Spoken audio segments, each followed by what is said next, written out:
MTV news Kannada ವಾಹಿನಿಗೆ ಸ್ವಾಗತ. ಕಾಶ್ಮೀರದ ಪಹಲ್ಗಾಮ್ನಲ್ಲಿ ಉಗ್ರರ ಗುಂಡಿನ ದಾಳಿಗೆ ಮೃತರಾದ ರಿಯಲ್ ಎಸ್ಟೇಟ್ ಉದ್ಯಮಿ ಮಂಜುನಾಥ್ ರಾವ್ ಅವರ ಅಂತ್ಯಕ್ರಿಯೆಯನ್ನು ರೋಟರಿ ಚಿತ್ರಗಾರದಲ್ಲಿ ಸಕಲ ಸರ್ಕಾರಿ ಗೌರವದೊಂದಿಗೆ ನೆರವೇರಿಸಲಾಗಿದೆ. ಪುತ್ರ ಅಭಿಜಯ್ ಬ್ರಾಹ್ಮಣ ಸಂಪ್ರದಾಯದಂತೆ ತಂದೆಯ ಚಿತೆಗೆ ಅಗ್ನಿ ಸ್ಪರ್ಶ ಮಾಡಿ ಕಣ್ಣೀರಿನ ವಿದಾಯ ಹೇಳಿದರು.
ಮಂಜುನಾಥ್ ರಾವ್ ಅವರ ಮೃತದೇಹವನ್ನು ಗುರುವಾರ ಬೆಳಗಿನ ಜಾವ ವಿಮಾನದ ಮೂಲಕ ಬೆಂಗಳೂರಿಗೆ ತರಲಾಗಿದೆ. ಅಲ್ಲಿನ ಪ್ರಕ್ರಿಯೆಗಳನ್ನು ಮುಗಿಸಿ ಮೃತದೇಹವನ್ನು ಕುಟುಂಬಸ್ಥರಿಗೆ ಹಸ್ತಾಂತರಿಸಲಾಗಿದೆ. ಬಳಿಕ ಆಂಬ್ಯುಲೆನ್ಸ್ ಮೂಲಕ ಶಿವಮೊಗ್ಗಕ್ಕೆ ತರಲಾಗಿದೆ. ಪಾರ್ಥಿವ ಶರೀರ ಆಗಮಿಸ್ತಾ ಇದ್ದಂತೆಯೇ ಅಮರ್ ರಹೆ ಮಂಜುನಾಥ್ ಎಂದು ಶಿವಮೊಗ್ಗ ಜನ ಘೋಷಣೆ ಕೂಗಿದ್ರು. ಕೇಂದ್ರ ಸಚಿವ ಪ್ರಹ್ಲಾದ್ ಜೋಶಿ, ಜಿಲ್ಲಾ ಉಸ್ತುವಾರಿ ಸಚಿವ ಮಧು ಬಂಗಾರಪ್ಪ, ಸಂಸದ ಬಿವೈ ರಾಘವೇಂದ್ರ, ಮಾಜಿ ಸಚಿವ ಕೆಎಸ್ ಈಶ್ವರಪ್ಪ, ಶಾಸಕ ಎಸ್ಎನ್ ಚನ್ನಬಸಪ್ಪ ಸೇರಿ ವಿವಿಧ ಗಣ್ಯರು ಅಂತಿಮ ದರ್ಶನ ಪಡೆದಿದ್ದಾರೆ. ಪಾರ್ಥಿವ ಶರೀರ ಮನೆಗೆ ಆಗಮಿಸ್ತಾ ಇದ್ದಂತೆಯೇ ಮೃತ ಮಂಜುನಾಥ್ ಕುಟುಂಬಸ್ಥರ ಆಕ್ರಂದನ ಮುಗಿಲು ಮುಟ್ಟಿತು. ಪ್ರವಾಸಕ್ಕೆ ಹೋದ ಮಗ ಶವವಾಗಿ ಬಂದದನ್ನ ಕಂಡು ತಾಯಿ ಬೆಕ್ಕಿ ಬೆಕ್ಕಿ ಅಳತೊಡಗಿದ್ದಾರೆ. ಇತ ಪತಿಯನ್ನ ಕಳೆದುಕೊಂಡ ಪತ್ನಿ, ತಂದೆಯನ್ನ ಕಳೆದುಕೊಂಡ ಮಗ ಕಣ್ಣೀರಿಡುತ್ತಿರುವ ದೃಶ್ಯ ಮನಕಲಕುವಂತಿತ್ತು.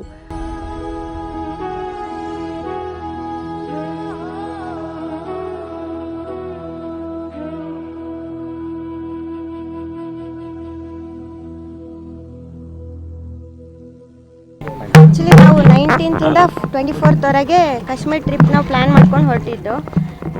22nd ನಾವು ಪಹಲ್ಗಾಮಿಗೆ ಹೋದ್ವಿ. ಮಧ್ಯಾಹ್ನ 12:30ಕ್ಕೆ ಪಹಲ್ಗಾಮ್ ತಲುಪಿದ್ವಿ. ಅಲ್ಲಿ ಮೇಲ್ಗಡೆ ಗುಡ್ಡದ ಮೇಲೆ ಹೋಗೋಕ್ಕೆ 7-8 ಸ್ಪಾಟ್ಸ್ ಇರುತ್ತೆ. ನಾವು ಅದಕ್ಕೆ ಕುದುರೆ ಮೇಲೆ ಹೋಗಬೇಕು. ಅದು ನಡ್ಕೊಂಡೆಲ್ಲ ಹೋಗ್ಲಿಕ್ಕೆ ಆಗೋದಿಲ್ಲ. 3 ಕುದುರೆ ಹೈರ್ ಮಾಡಿ ನಾನು, ನನ್ನ ಮಗ, ನಮ್ಮ ಮನೆಯವ್ರು 3 ಜನನೂ ಹೋದ್ವಿ. ತುಂಬ ಟೂರಿಸ್ಟ್ ಇದ್ದರು. ಈಗ ಅಲ್ಲಿ ಸೀಸನ್ನು. ಅಲ್ಲಿ ಎಲ್ಲಿ ಅಟ್ಯಾಕ್ ಆಯಿತು ಅದು ಮಿನಿ ಸ್ವಿಟ್ಜರ್ಲ್ಯಾಂಡ್ ಅಂತ ಹೇಳ್ತಾರೆ. ಅಲ್ಲಿ ಹೋಗಿ ನಾವು ಕುದುರೆ ಎಲ್ಲ ಇಳಿದು ಒಂದು 5 ಮಿನಿಟ್ಸ್ ಆಗಿತ್ತು ಅಷ್ಟೇ. ಎಲ್ಲ ಟೂರಿಸ್ಟ್ಗಳು ಅವ್ರವ್ರ ಆ್ಯಕ್ಟಿವಿಟೀಸ್ ಎಲ್ಲ ಆಟ ಆಡೋದು ಅಥವಾ ಫೋಟೋ ಸೆಷನ್ ಅದೇನೋ ಮಾಡ್ತಾಯಿದ್ರು. ಜಸ್ಟ್ ಒಂದು 2 ಮಿನಿಟ್ಸಲ್ಲಿ ಪಟಾಕಿ ಹೊಡೆದಂಗೆ ಸೌಂಡ್ ಕೇಳಿಸ್ತು.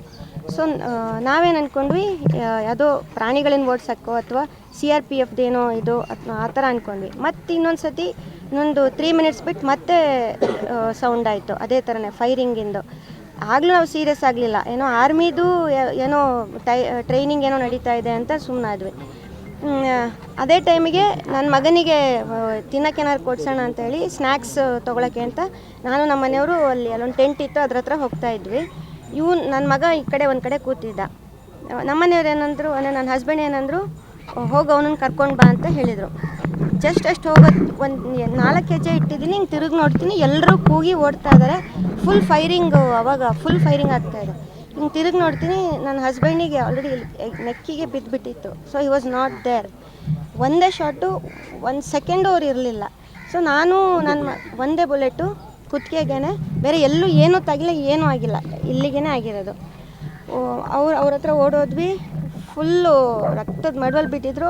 ಆ ಥರ ಎಕ್ಸ್ಪೀರಿಯೆನ್ಸ್ ಯಾರಿಗೂ ಆಗೋದು ಬೇಡ ಅಂತ ನಾನು ದೇವರಲ್ಲಿ ಕೇಳ್ಕೊತೀನಿ.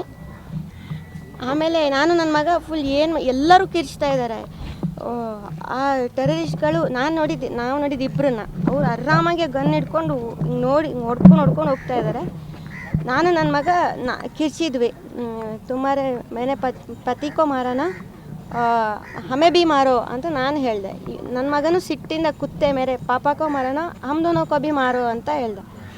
ಅವ್ನು ಟೆರರಿಸ್ಟ್ ಹಿಂಗೆ ಆರಾಮಾಗಿ ಹಿಂಗೆ ತಿರುಗಿಬಿಟ್ಟು ನೈ ಮೋದಿಕೋ ಬೋಲೋ ಅಂತ ಹೇಳ್ಬಿಟ್ಟು ಮತ್ತೆ ಹೋಗಿ ಒಂದು ಫರ್ಲಾಂಗ್ ದೂರದಲ್ಲಿ ಒಬ್ಬರು ಜೆಂಟ್ಸ್ ಹಿಂಗೆ ಒಂದು ಕಪ್ಪಲ್ಲಿದ್ದರು. ಅವ್ರಿಗೆ ಅವ್ರ ಜೆಂಟ್ಸಿಗೆ ಕಾಲಿಗೆ ಪೆಟ್ಟಾಗಿತ್ತು, ಹಸ್ಬೆಂಡಿಗೆ.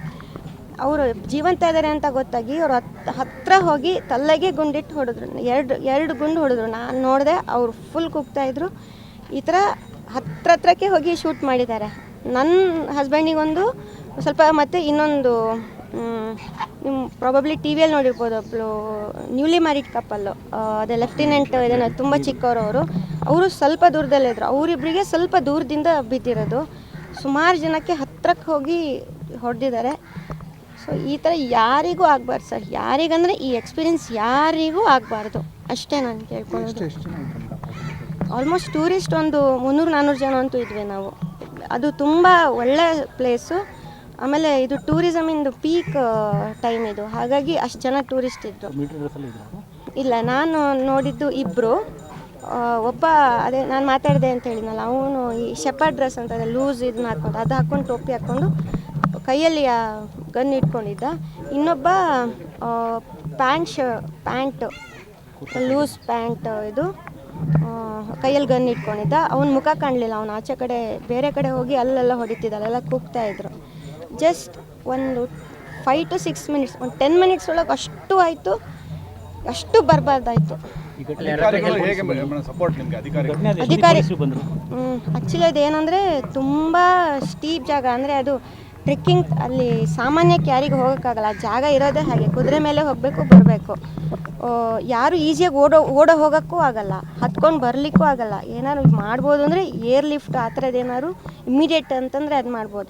ಏನು ತಿಳಿಸ್ಲಿಕ್ಕೆ ಅಲ್ಲಿ ಯಾರ್ದು ನೆಟ್ವರ್ಕೇ ಇಲ್ಲ. ಈವನ್ ಪೋಸ್ಟ್ ಪೇಯ್ಡ್ ತೊಗೊಂಡ್ರು, ನನ್ನ ಹಸ್ಬೆಂಡ್ ಪೋಸ್ಟ್ ಪೇಯ್ಡ್ ಇತ್ತು, ಬಟ್ ಅದು ಅಲ್ಲಿ ವರ್ಕ್ ಆಗ್ತಿರ್ಲಿಲ್ಲ. ಯಾರ್ದೋ ಅಪರೂಪದ ಯಾವುದೋ 1-2 ಸಿಮ್ ಮಾತ್ರ ವರ್ಕ್ ಆಗ್ತಿತ್ತು ನಮಗೆ. ಹಾಗಾಗಿ ಈವನ್ ಆಲ್ಮೋಸ್ಟ್ 1 hour ಅಲ್ಲಿ ಈ ಥರ ತೀರ್ಕೊಂಡವ್ರದ್ದು ಇದೇ ಥರ ನನ್ನ ಪರಿಸ್ಥಿತಿಯಲ್ಲಿ ಸುಮಾರು ಜನ ಇದರಲ್ಲಿ. ಒಂದು 10 ಫ್ಯಾಮಿಲಿ ಅಂತೂ ನಾನು ನೋಡ್ದಂಗೆ ಇತ್ತು. ನಾವೆಲ್ಲ ಅಲ್ಲಿ ಓಡಾಡ್ತಾ ಇದ್ವಿ, ಬಟ್ ನಮಗೆ ಅವರು ಹೊಡಿಲಿಲ್ಲ.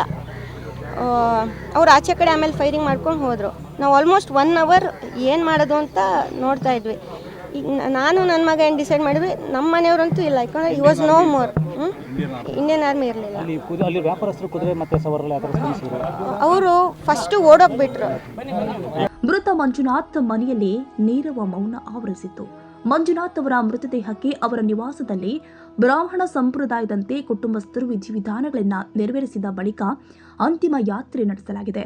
ಪುಷ್ಪಾಲಂಕೃತ ವಾಹನದಲ್ಲಿ ಮೃತದೇಹವನ್ನ ಮೆರವಣಿಗೆ ಮೂಲಕ ಕೊಂಡೊಯ್ಯುವ ಮೂಲಕ ಮೆರವಣಿಗೆಯು ಐಬಿ ಸರ್ಕಲ್ ಮೂಲಕ ಕುವೆಂಪು ರಸ್ತೆಗೆ ಬಂದು ಜೈಲ್ ಸರ್ಕಲ್ನಲ್ಲಿ ತಿರುವು ಪಡೆದು ದುರ್ಗೆಗುಡಿ ಮುಖ್ಯ ರಸ್ತೆಯಲ್ಲಿ ಹಾದು ಸೀನಪ್ಪ ಶೆಟ್ಟಿ ಸರ್ಕಲ್ಗೆ ತಲುಪಿತು.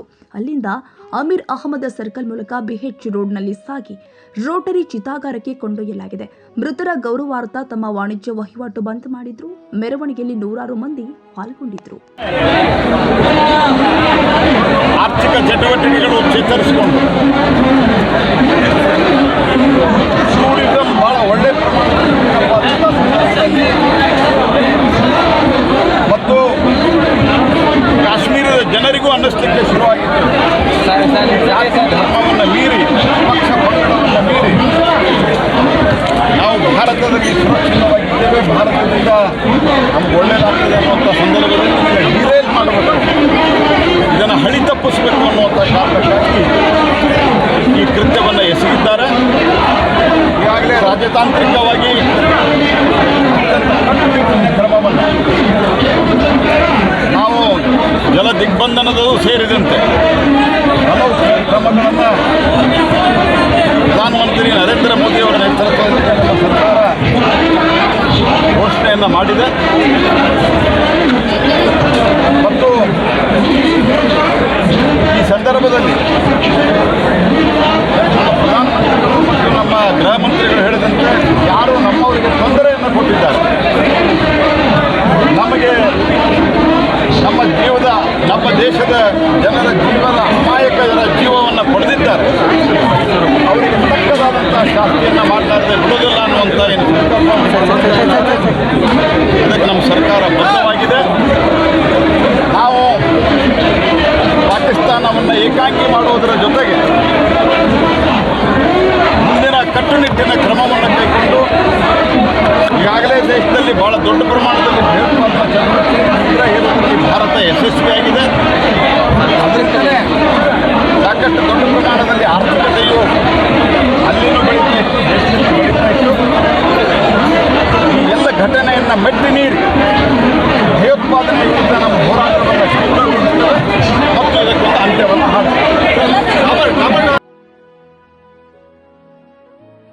ತಾಜಾ ಸುದ್ದಿಗಾಗಿ MTV ನ್ಯೂಸ್ 24/7ಗೆ ಸಬ್ಸ್ಕ್ರೈಬ್ ಮಾಡಿ ಮತ್ತು ಬೆಲ್ ಐಕಾನ್ ಅನ್ನು ಒತ್ತಿ ತಪ್ಪದೇ ಲಿಂಕ್ ಶೇರ್ ಮಾಡಿ.